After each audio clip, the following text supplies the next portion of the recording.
Bienvenidos a esta presentación. Hoy vamos a hablar sobre la teoría constructivista.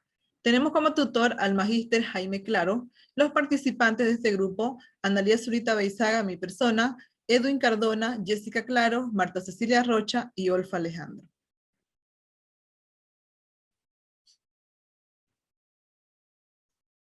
Un poco vamos a ver el contenido, donde tenemos introducción, definición, teoría constructivista, los autores también que nos aportan para esta teoría constructivista. Vamos a citar a Jean Piaget, a Vygotsky y a Ausubel. También veremos el perfil del docente constructivista, el perfil del estudiante constructivista. El objetivo principal de esta educación es crear personas capaces de crear nuevas cosas, de poder innovar, no simplemente que se venga copiando lo anterior.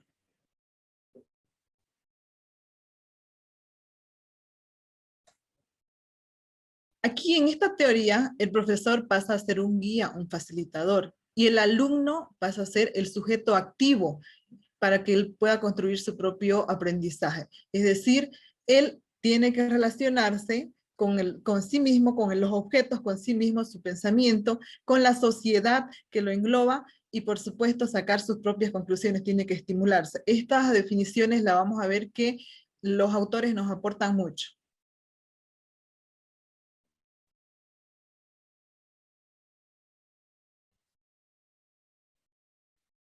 El método constructivista en esta teoría educativa dice que el aprendizaje no se da por la transferencia de la información, sino por medio de experiencias creadas por cada estudiante.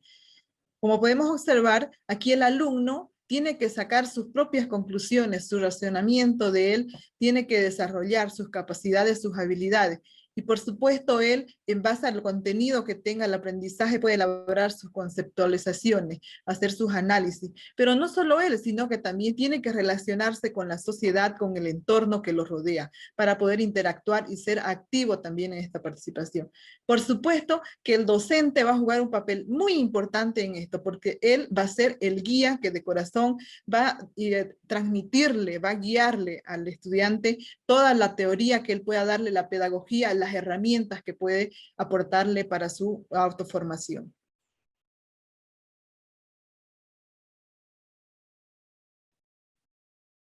Y es así como la teoría educativa, volvemos a recalcar, agarra el docente proporciona todo el material, todas las herramientas, la pedagogía al estudiante para que él, interactuando con el mundo externo, con la sociedad, pueda dar soluciones a problemas existentes como también a problemas que se vienen en la sociedad. Y en esto se puede incluir los avances tecnológicos como también de, podemos decir, el medio ambiente que nos rodea.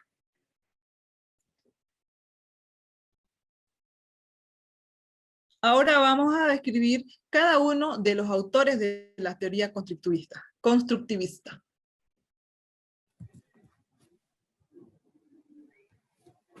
Jean Piaget es considerado como el padre de la epistemología genética. Él habla sobre la evolución y la adaptación del psiquismo humano, dado por dos procesos que intervienen en ello, la asimilación y la acomodación. La asimilación es tomar esquemas ya que nosotros tenemos y aplicar un objeto nuevo. Por ejemplo, un bebé que toma un objeto y lo lleva a la boca. El hecho de agarrar y llevar a la boca ya lo tenía. Entonces lo que hace es adaptarlo al nuevo objeto, asimilarlo al nuevo objeto. La acomodación, en cambio, es crear nuevos esquemas o adaptar lo que ya tienen para nuevas cosas que se tienen, para nuevos sucesos. Por ejemplo, en el caso del bebé, si el nuevo objeto que va a agarrar tiene una densidad diferente, él al hacer un agarre, por ejemplo, si está resbaloso, al hacer un agarre se le va a resbalar, se le va a caer, entonces tiene que adaptar ese esquema que ya tiene para hacer un nuevo agarre y que no se le caiga el objeto nuevo que tiene en su delante, ¿no?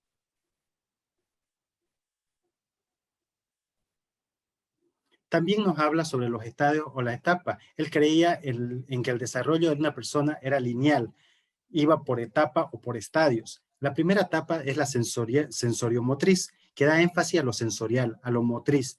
Es de los niños de 0 a 2 años. En esta etapa los niños comienzan a andar, a gatear, tienen van tomando más relevancia a lo sensorial y lo motriz, vale la redundancia. La segunda etapa es la preoperacional. En esta etapa, los niños que son de 2 a 6 años comienzan un poco a relacionar el simbolismo. Por ejemplo, si ven un color naranja, lo relacionan con la palabra naranja. Entonces, hay una relación del simbolismo y lo que más sobresale de esta etapa es el egocentrismo que tiene. En esa parte del egocentrismo donde solamente piensan en ellos como un individuo. La siguiente etapa es las operaciones concretas. En estas operaciones concretas ya también tiene un poco de raciocinio las personas que son de 7 a 12 años, tienen un poco de raciocinio de pensar en el lugar del otro. Entonces la parte del egocentrismo va disminuyendo un poco. También en esta parte en esta etapa, perdón, en esta etapa las personas comienzan a desarrollar un poco más, se comienza a desarrollar un poco más las ideas, pero sobre algo concreto, sobre algo que ellos pueden sentir, percibir. Después vienen las operaciones formales, que son de 12 años en adelante. Estas operaciones, esta etapa, perdón, ya se trata de personas que pueden pensar en forma abstracta, que pueden generar hipótesis y pueden también elaborar hipótesis, formular hipótesis, perdón, y tener un poco más el pensamiento abstracto.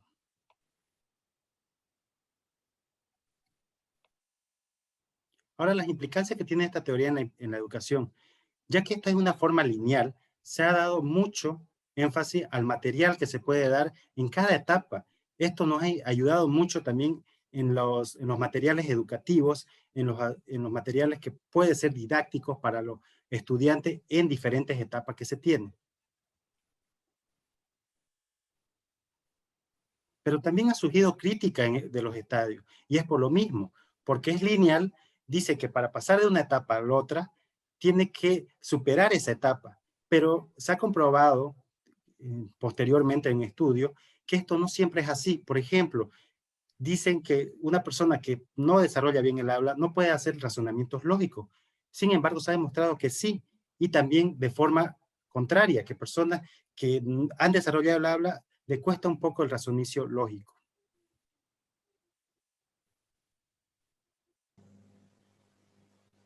Otro de los autores de esta teoría es Lev Vygotsky, con su aprendizaje sociocultural. Considera que el desarrollo del alumno depende de la interacción social y de su ambiente, haciendo que el desarrollo cognitivo sea un fruto de un proceso colaborativo. Para que se desarrolle y se gestione el desarrollo cognitivo, se necesita de 2 etapas. La primera etapa es el aprendizaje social, donde se interrelaciona con sus compañeros, con la sociedad, con los objetos, con su cultura, con su medio ambiente. Un claro ejemplo es que a veces los padres nos decían, júntate con ese muchacho, él es inteligente y vas a ver que mejorarás en sus notas. Y para esto el uso del lenguaje es un elemento crucial. Una vez que se tiene el aprendizaje social, se pasa a la segunda etapa, que es el aprendizaje individual, que es la internalización de los conocimientos. Quiere decir que los conocimientos adquiridos dentro de su sociedad los relaciona con los adquiridos propios de él. Su siguiente aporte de Lev Vygotsky es la zona de desarrollo próximo, que consiste en que el aprendiz ya tiene un nivel de conocimiento que es el nivel real, pero puede llegar a un nivel potencial. ¿Y cómo logra llegar a este nivel potencial? A través de un tutor que le da las herramientas, las estrategias y le da la guía para llegar a esta zona, este espacio, esta brecha que es la zona de desarrollo próximo. ¿Qué aplicaciones tiene Lev Vygotsky para la teoría del constructivismo? Que el conocimiento está construido por la discusión. El aprendizaje se debe dar en grupos. El docente es un líder o moderador de la discusión. Utiliza dinámicas grupales. ¿Qué significa esto? Que las clases no deben ser repetitivas. Se deben crear foros, talleres, donde se genere y se lance una discusión para que cada alumno tenga un aporte. Y el docente va a ser una guía, un moderador de esta discusión.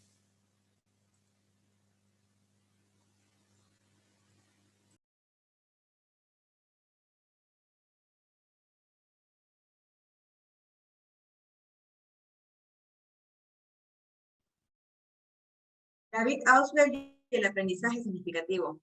David Ausubel fue un psicólogo pedagogo estadounidense que en 1963 desarrolló la teoría del aprendizaje significativo, que se encuentra dentro del ambiente de la psicología constructivista, en la que se considera al individuo como un constructor activo de su realidad y de sus experiencias.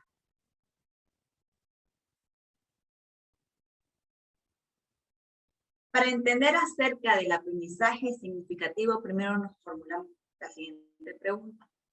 ¿Qué es lo que diferencia el paradigma formativo de cada uno de nosotros? La teoría del aprendizaje significativo se basa en que la estructura cognitiva de la información que ya existe en nosotros condiciona las nuevas experiencias y los conocimientos.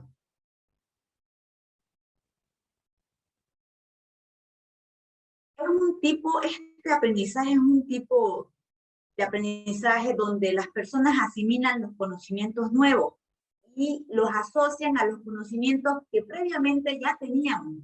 David Ausubel desarrolla su teoría dentro de un ámbito de la psicología constructiva en la que se considera al individuo como un constructor activo de la realidad y de sus experiencias.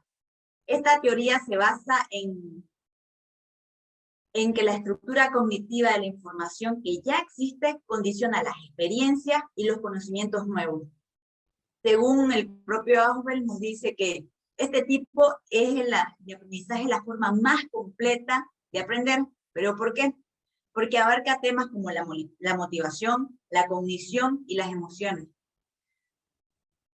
Como cada persona es distinta, el aprendizaje significativo va a hacer que la nueva formación se gestione de manera diferente en cada una de las personas. ¿Qué características tiene el aprendizaje significativo? A diferencia de un aprendizaje donde se añade información de manera memorística, conceptual y sin relacionarnos con ella, el aprendizaje de Ausubel nos dice que el aprendizaje debe ser significativo para el estudiante. Así nos podemos relacionar con ello. Clasificación del aprendizaje de Ausubel. Como primera categoría tenemos la intrapersonal. Esta se refiere a los conocimientos internos, la disposición a nuestro propio desarrollo, nuestra motivación, nuestra actitud, nuestro interés y las ganas de superación que tenemos. La segunda categoría, la situacional, hace referencia a las condiciones generales, como el orden del material a estudiar, los factores sociales y los culturales. La categoría cognitiva se refiere a elementos intelectuales como la actitud con respecto al desarrollo, la capacidad del intelecto y la práctica de todos los conocimientos que va adquiriendo. La cuarta categoría, la afectivo-social, que se refiere a los factores como la personalidad, la actitud, motivaciones que se dan en el transcurso del aprendizaje y las cualidades del docente. ¿Cómo debe ser el docente según el aprendizaje significativo de Ausubel? Un buen docente debe preocuparse por la calidad del contenido y no por la cantidad. ¿Y cómo puede hacerlo? Debe identificar los conocimientos que el alumno tiene previamente mediante test, entrevistas personales, y siendo su objetivo de detectar qué nivel tiene el alumno para enfocar los nuevos contenidos y así el alumno los pueda comprender. Es necesario que emplee todos los recursos para hacer más fácil la asimilación. Así el alumno pueda construir su propia estructura cognitiva en esa área del conocimiento y no así que el docente imponga su propia estructura cognitiva.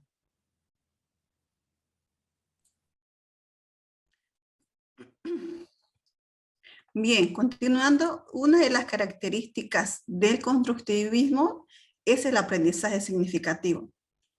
Este es producto de la reflexión y acción de cada uno de los conocimientos. Estos escenarios constructivistas deben favorecer la construcción del conocimiento y en estas pueden intervenir el medio ambiente o el entorno donde se encuentra el docente o el estudiante. El constructivismo también fomenta el desarrollo de un pensamiento crítico reflexivo. Entonces, este estudiante debe reflexionar y colaborar sobre un pensamiento reflexivo. Fomenta también el aprendizaje colaborativo en la interacción entre ellos, siendo un aprendizaje adquirido dinámico. El aprender a través de la metacognición nos induce a que el estudiante o el docente deba razonar sobre su propio razonamiento, o sea, pensar a pensar. Nos también ayuda el aprendizaje constructivista, nos ayuda a construir esquemas mentales. Estos esquemas mentales nos ayudan a resumir ciertos contenidos que uno quiere adquirir de acuerdo a la unidad o área. Para ello existen características, tanto de un docente como constructivista como de un estudiante constructivista. En este caso vemos el de un docente constructivista. Este debe inducir a un estudiante que clasifique, analice, predizca y estimular la autonomía y la iniciativa en cada uno de ellos, siendo ellos creativos de su propio aprendizaje.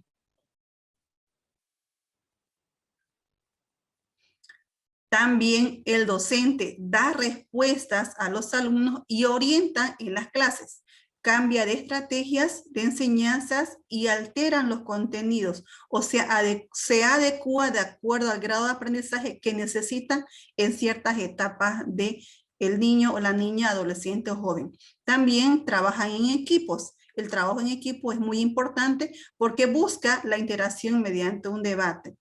Este también acerca la comprensión, tiene que hacer lo más acercado posible a la comprensión de conocimientos y de conceptos de los estudiantes. Un docente constructivista estimula la curiosidad de cada uno de los estudiantes. Formulándose desafíos hace que cada estudiante se autodesafíe en su propio conocimiento, interactuando con los demás compañeros, ¿no es cierto? Esquemas mentales, matemáticas,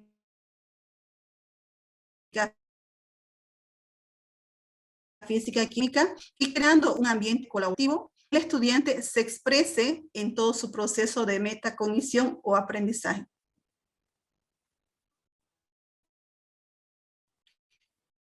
También este docente debe explorar, investigar situaciones de vida, estas reales y que presenten a los estudiantes. Por ejemplo, este docente debe siempre sacar ciertas partes de la vida real para poder proyectar nuevos conceptos, problemáticas, proyectos, discusiones, debates, y este estudiante que crezca en un proyecto de vida adecuado.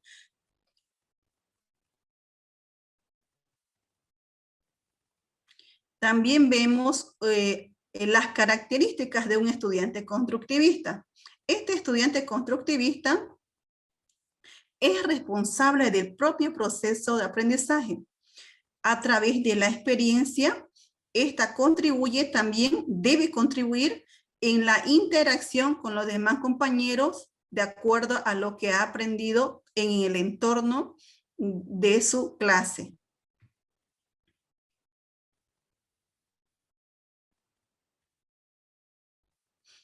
Un estudiante constructivista es capaz de trabajar de forma grupal en interacción con los demás compañeros, siendo colaborador, sociable, amable, empático con los demás compañeros. También debe crear una conciencia autocrítica, ser investigador y analista de su propio aprendizaje, y tiene que interesarse sobre el objeto de estudio de acuerdo a lo que él siente esa capacidad, ¿no es cierto? Todos los estudiantes tienen distintas capacidades de aprendizaje. De acuerdo a su capacidad de aprendizaje, tiene un objeto de estudio en el cual el estudiante debe desarrollarse.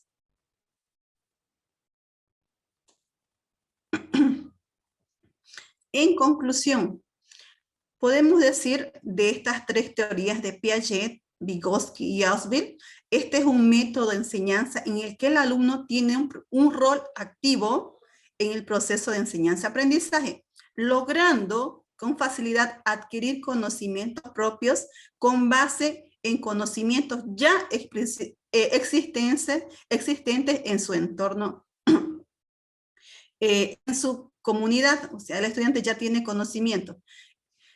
Y para ello, Vygotsky nos dice que el niño comienza a percibir el mundo no solo a través de sus ojos, sino también a través de su discurso. O sea que cada niño, joven o adolescente, lo que habla, lo que dice, es lo que demuestra su conocimiento. Gracias.